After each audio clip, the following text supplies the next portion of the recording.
Hello and welcome to Network. My name is Phumelele Zondi with your technology and social media news. It's SABC Network on Facebook, Twitter and Instagram. News Network at sabc.co.za on email. This week, our Twitter poll is asking you where you watch most of your series. This as you found out that people have been mostly Googling Netflix shows such as Squid Game and also Bridgerton have been their most Googled shows for the year 2021. Results of that are coming up later in the program. Firstly, here's what's coming up tonight. As more online shopping platforms are popping up, we find out about how they and you, the customer, can make sure that you are secure when you do your shopping online. And in our conversation, we chat about remittances that are sent across borders on the African continent. As we're coming out of the 16 days of activism against women and children abuse, a new app has been launched and it's been endorsed by the Zulu King. This is because South Africa is dealing with the scourge every single day of the year. South Africans joined the world in commemorating 16 days of activism against gender-based violence. The campaign aims to raise awareness about violence against women and children. However, since the outbreak of COVID-19, reports have shown that violence against women and girls, particularly domestic violence, has intensified. This has called for innovative communication channels to reach the most vulnerable. For survivors, building a case and collecting evidence is complex. But an app developer has created a tool that secretly documents evidence to help victims escape abuse when it happens. Eyerus is revolutionary. It's the first of its kind on Earth. And I know that because we've got an international patent on it. It uses live streaming for the sole purpose of your safety. Using location data, the Eyerus app also helps victims document and store the kind of evidence needed to charge and prosecute an abuser when they report the abuse to authorities. We use live streaming on a daily basis for Zoom meetings, social media, all that kind of stuff. But no one has thought of using live streaming for safety as yet. Because the moment this thing hits the cloud, it's stuck, it's there. You cannot destroy it. A person can take your phone away and destroy it. They know that the evidence is gone. But if you live stream them on Eyerus, it's another story. Eyerus partnered with Aura, a startup company that provides rapid private armed security response through a digital marketplace. We like the idea of prevention before response. So if we can partner with apps which enable proactiveness, we find that incredibly powerful as well. That being said, you can't always stop everything, and when there's a problem, we'll be there quickly. But I think the value proposition as a whole to the end user is very strong. Zulu King, Misu Zulu Kazulitini, shared his support as a patron of the app. I hope Eyerus gets the support publicly that it deserves for what they did. It will become the voice of the voiceless. And from today, it's also going to prevent fatal cases which have been plaguing our society for generations. Activists providing support to survivors say the app will help communities that are often faced with violence. The solution to women abuse is not women, it's not men. It's community and society working well together to find the solutions that we need to move together. But the fact that this app also is available it's not only available on the smartphones. Can you imagine setting up platforms for people in the rural areas in their own languages? And also conversations need to be had with men, by men. Some say the app is just a means of communication. What really matters is the attitude of law enforcement. Such are able to say, I would walk into a police station, try again to open a case. If the refusal of not opening by the police not opening the case, they're able just to go into the app and then ask for assistance or record what is happening. Because sometimes some of these cases you need evidence, you need data to prove that indeed the type of violation you said it happened to you, indeed it has occurred. Developers are working on a zero-rated data usage option for those who do not have access to the network. There's been a rise of online shopping, and it's been spearheaded by the COVID-19 pandemic, which has forced people indoors. And in South Africa, there are a lot of new platforms that are now offering online shopping. But what's the security of it all? The COVID-19 pandemic had a massive boost for e-commerce all over the world. In South Africa, many realized that they had little to no online shopping offerings when the pandemic hit. We saw supermarkets Pick n Pay buying startup bottles and relaunching it as Pick n Pay ASAP. Rival Checkers was ready just in time with their 60/60 app. A survey conducted by Visa says 64% of South Africans who shop online started doing so during the pandemic. Even though millions of South Africans live in townships, many did not have options to have home deliveries for a long time. Sieza Delivery says that's where they can help in Gauteng townships. We found a niche market where I can locate drivers and create an app that will allow you to, at your door or at your home, sit and just order food and come through with everything. I mean, right now, our competitors, your Uber and your Mr. Delivery, they can't even reach to our township due to the restrictions and our ways. In South Africa, we meet Nhlagane Poshange, who's also seen an opportunity in the e-commerce space. He started an online marketplace for small and medium-sized retailers. The big challenge on that social media marketplace was trust between buyer and seller. So if I send you something, I have no confidence that you will send me my money, or the other way around. But what I'm finding now, which was expected as a new platform, is trust again. Trust that we will be able to keep both promises to the buyer and the seller.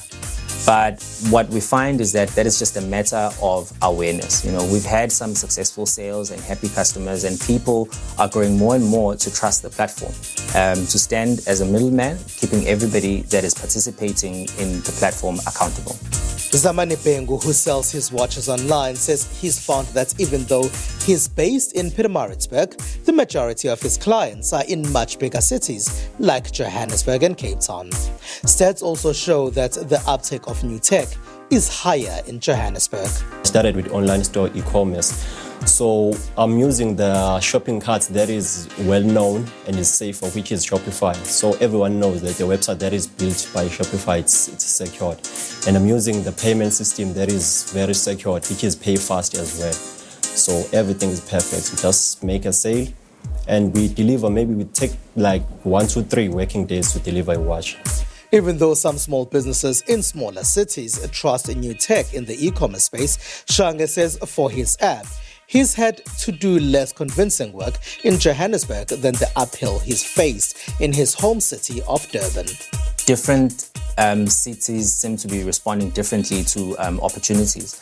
And, case in point, we're finding that right now, most of the sellers on DTY Marketplace are based in Johannesburg.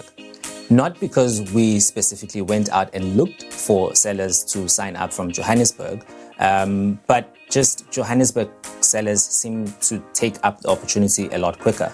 In Frankfurt, in the Free State, Dumi Letsaba has created an app that helps spaza shops stock up. It helps spaza shop owners by making it easy for them to buy directly from the brand manufacturers, thereby lowering the cost of doing business. It brings about the efficiency of managing their inventory, in that the app comes installed with barcode scanning capabilities. In that way, spaza shop owners will at any given moment have a view of what stock they have in their store and how much their sales are performing. While the growth potential of e-commerce space in South Africa is exciting, those that get into this space need to be aware of cyber criminals that can target them or their clients. I mean, it's as an individual to make sure that you do your review, you do your background check on the seller. You ask them for references, of people that they've done business with. You check reviews online, and typically these sellers will give you some story about why they can't accept money through their bank account. So they will ask you to either e-wallet or do an instant money transfer. So those should be red flags already that you pick up that these people are trying to make sure that they are not traceable. Because once you pay somebody cash, there's no way to trace that money in terms of linking it to a bank account, so you can take recourse. So look out for those. Also, when doing transactions online, rather use a credit card facility instead of paying cash or debit card, because it's easier for banks now to trace back those credit card transactions and even get you your money back if it can be proven that indeed you did pay for services you did not receive. This means the security of those that offer various online retail services needs to be tight.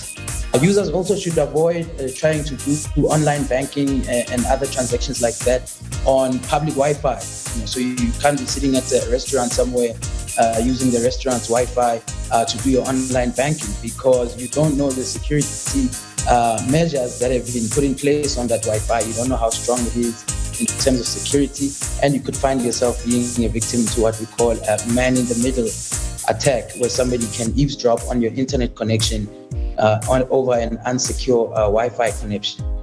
The pandemic and the increase of online activity in 2020 and 2021 saw a number of data breaches of big private companies, parastatals, and government departments.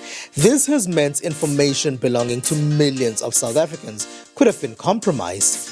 As some say, data is the new oil. It becomes important for holders of that data to look after it properly.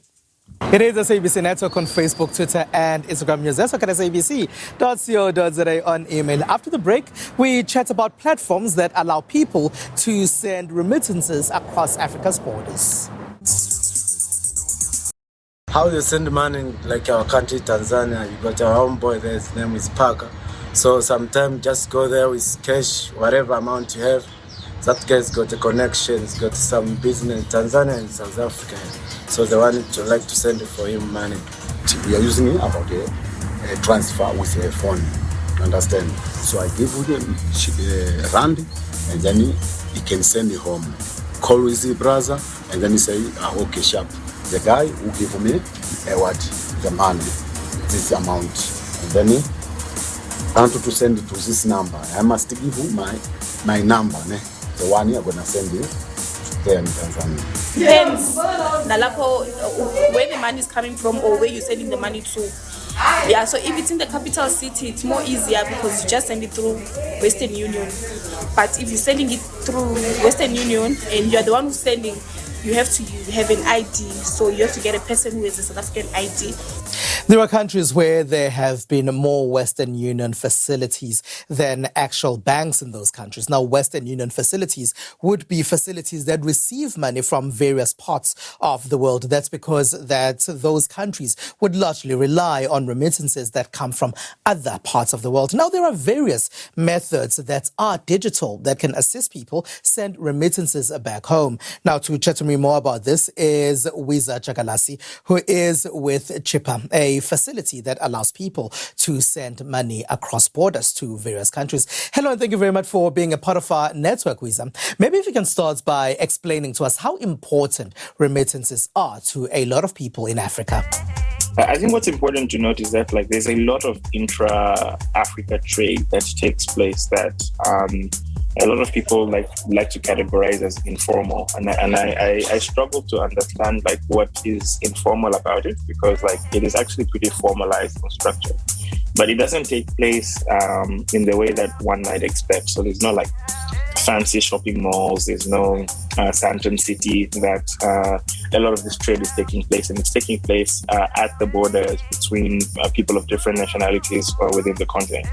I'm a Malawian sitting in Joburg right now, whose residence is in Kenya. And already there are like millions of people like me who have got various interests in specific pockets of the continent.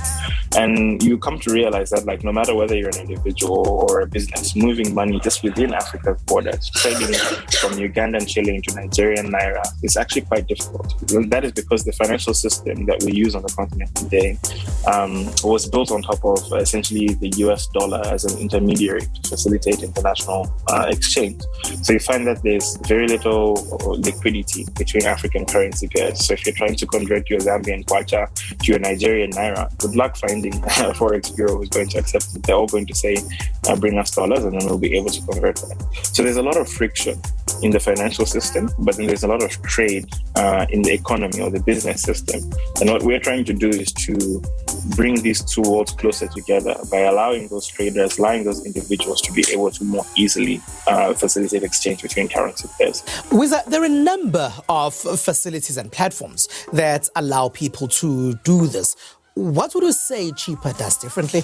With Chipper, as of today, we've not yet enabled it, but very soon we're going to be enabling two-way international remittances from and to South Africa.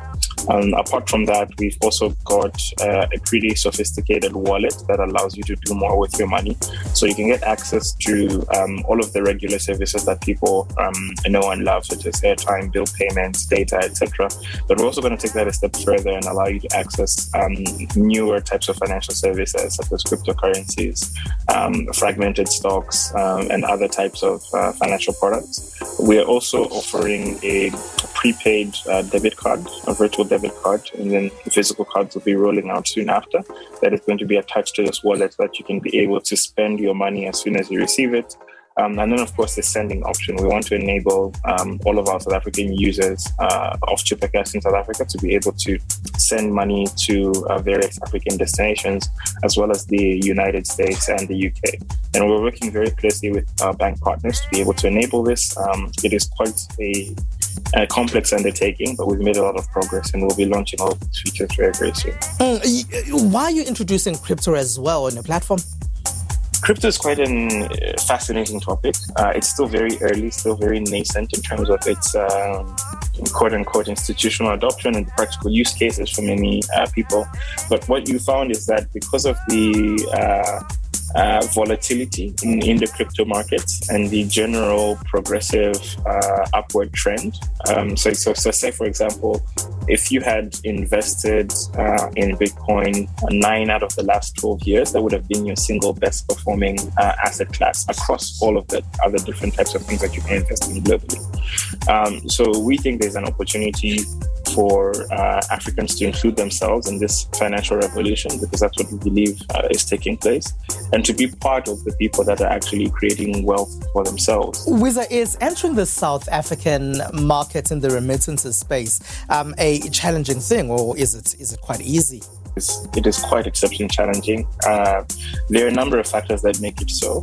Number one is that like the current card-based, bank-based financial system, the financial rails, are actually quite robust and works really, really well. So, at almost every major retailer you go to, you can be able to use your bank-issued cards to, tap to make a payment for whatever good or services that you're consuming. And that system has just worked very, very well. So there hasn't been a gap that mobile money could plug into the way it plugged in to Kenya and East Africa more broadly. So I think South Africa is very similar to Nigeria in that regard, where bank-led solutions are quite effective. Now, that being said, there is a segment of unbanked and also banked but underserved users who are looking for a little bit more from their mobile money. And those are the people that we're targeting. We're not expecting to be the new way that people send money to each other in South Africa. Now, Chipper seems to be getting a lot of venture capital coming in at the moment. How are you guys doing this? And can you briefly tell us about this? We're very fortunate to have just closed another $150 million round of investment financing led by FTX, which is one of the world's largest cryptocurrency and derivatives exchanges. We are aggressively hiring all over the continent. I think at the start of the year, we were about 100 people. We're now closer to 250. Very, very excited for the potential that South Africa holds, especially as the gateway to SADC and the rest of Southern Africa. So, yeah, we're looking for extremely talented people. All right, Wiza Chakalasi, thank you very much for being a part of our network. Wiza Chakalasi there is with Chippa. A lot of people will be sending money home as a result of the festive season, and also because people probably can't go home because of increasing numbers of people getting infected with COVID-19, again, especially with the Omicron variant. With that, let's take a short break.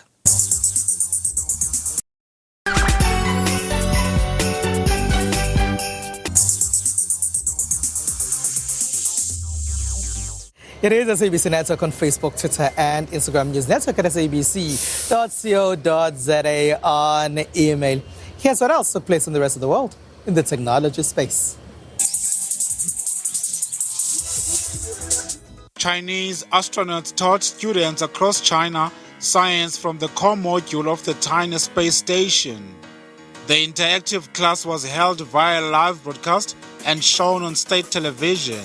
Chinese astronauts, officially referred to as taikonauts, provided a tour of the tiny module, their living quarters, and demonstrated a few simple scientific experiments conducted in zero gravity.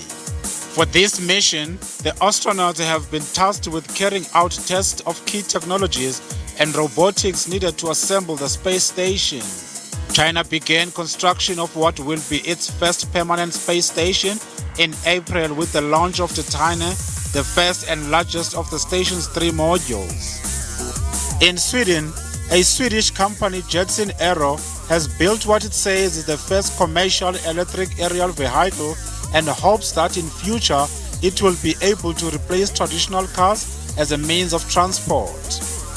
The Jetson 1 is a vehicle take-off and landing vehicle for one person that the company says takes 5 minutes to learn how to fly. For now, battery technology is holding back progress, but the company hopes that with advances in the field, the vehicle will be able to fly for longer periods in a few years. For anyone who has the opportunity to fly the Jetson 1, Patterson's advice is fly close to the ground to get the best experience. The Jetson 1 is a vertical takeoff and a landing vehicle for one person that the company says it takes 5 minutes to learn how to fly.